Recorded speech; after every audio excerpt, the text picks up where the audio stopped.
in 2050, you could hear things like, "Hey Siri, can you make me coffee?" Sounds strange, right? But this is what our future might be. Every day, we're taking a step forward to the foreseeable years yet to come that are filled with remarkable attainments. We're putting so much effort into inventing, creating, and coming up with what no one came up with.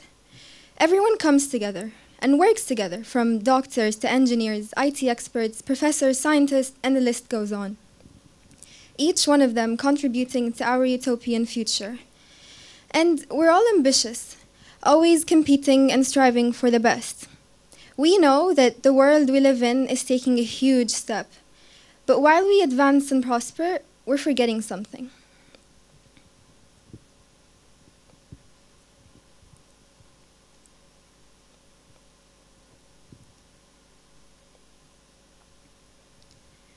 Why are we progressing without them?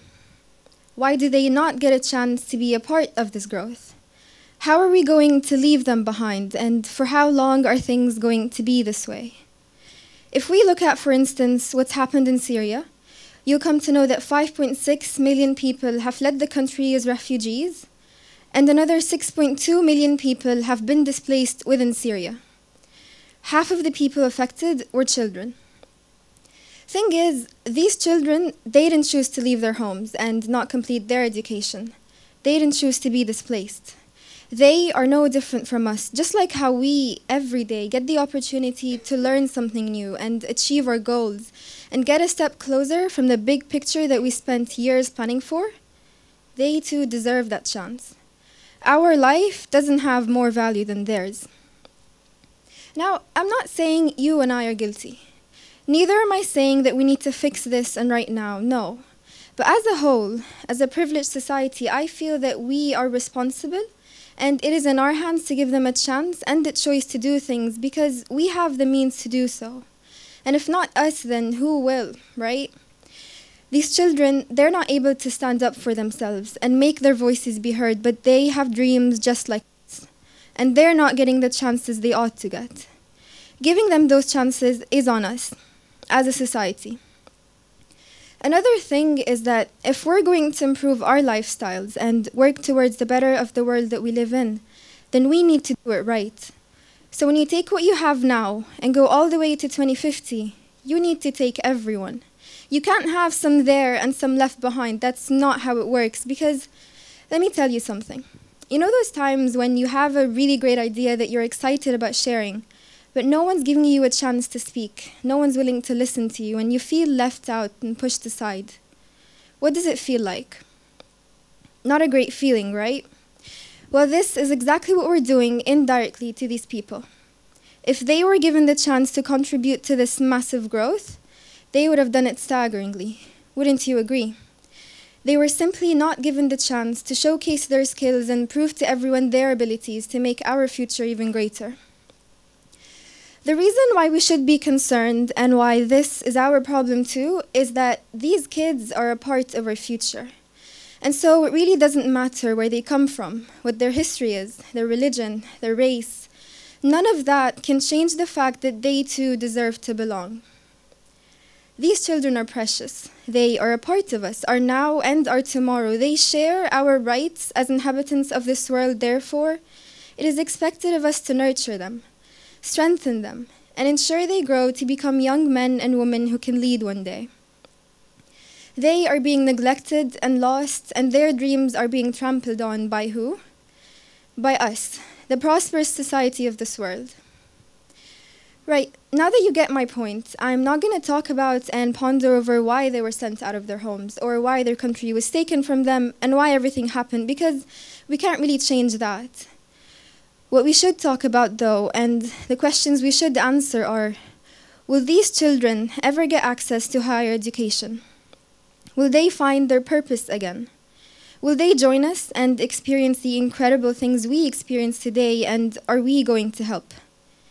They should be able to control their future, and we need to give them that. Besides, action needs to be taken before these kids take paths that they shouldn't. Extremist thoughts and ideas and groups, they are prone to all of that. And in addition to that, They have to deal with the ignominy of being refugees and being homeless, and they have to deal with war and poverty. It is hard, and they need support. We need to support. We need to remember those children who may be forgotten. We need to make them believe that they can become what they dream of becoming. We need to make them feel like they are a part of this growth, because they really are. You see, we're so overwhelmed by how we're excelling at a phenomenal rate that we tend to forget a part of this one world we're living in. And this part happens to be a whole generation, which will one day have to play a role in the society. And this is why they are a lost generation. How can we help, though? Our help shouldn't just be limited to donations, because how much can we ever donate? Also, these donations that we give, are they really making a difference? Are they improving their lives? Or are they just helping them survive and get through the hardship? And have you thought about how we are working towards a whole new world, yet when it comes to helping those in need, all we can give is camps for them to stay in?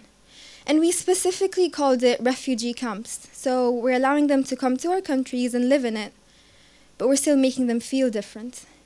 We are constantly putting a barrier between us and them, and that shouldn't be the case, because they should be given the right to live like every other citizen does. You know, justice cannot be made if rights have been violated.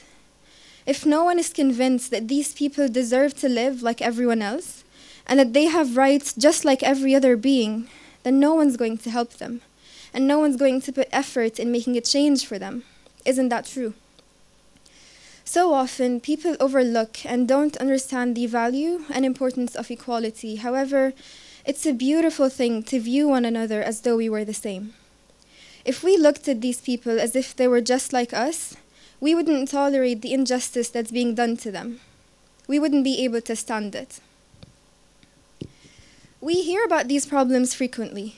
We see flashing pictures from all across the world, but just knowing about it isn't really enough. It's like knowing your illness but not having the right medicine for it. Doesn't really help, does it?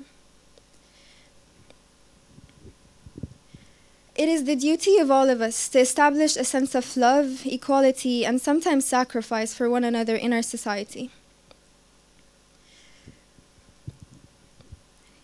What we have to do now is support them as they grow and find their feet again.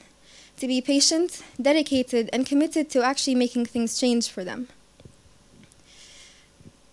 Now, if you want to take anything from what I said today, then let it be this. Our first step doesn't have to be to go out there and help people like the refugees. We can start small. Let's say if you see hate comments, or if you witness bullying or unfair treatment of any type, put an end to it, because as small as it could be, it is still injustice. And if we start step by step, it would be a lot easier for us to go worldwide. If people's voices cannot be heard, we will share it for them. We will stand up for them and put an end to anything that discriminates and separates us. And as hard as it could be, we should start channeling more of our energy and efforts into creating a world where every young person is empowered, educated, skilled, and prepared for his or her future, because this is not just our journey, guys. This is everyone's journey. Thank you.